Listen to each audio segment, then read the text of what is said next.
Released in 1994, Guarding Tess was a comedy/drama starring Nicolas Cage as Doug Chesnick, a Secret Service agent tasked with protecting stubborn ex-First Lady Tess Carlisle, Shirley MacLaine, despite the fact that he desperately wants to quit.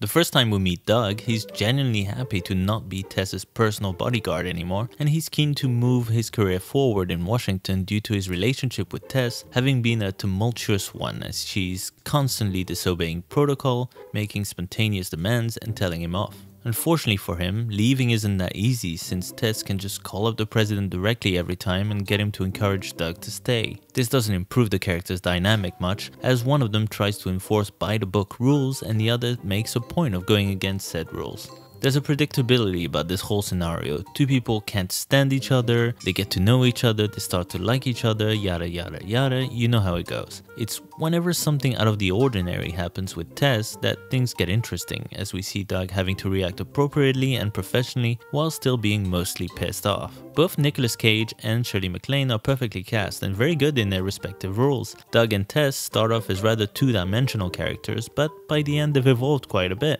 The third act sees Tess actually get kidnapped, and there's some suspense there as you wonder whether Doug and the rest of the Secret Service will manage to find her, and if they do, if she'll still be alive. Guarding Tess has its funny moments, with Nicolas Cage reliably losing his cool every so often, but it never turns into a farce, always prioritizing character development. Again, while this is a well-made movie with some great performances, it's mostly exactly what you'd expect based on that type of plot. This is like one of those Oscar contenders you've never heard of, but usually wins a Best Supporting Role statuette, except this movie doesn't really stand out all that much. It's a well-told story and you do care about these characters, it just needed something a little extra.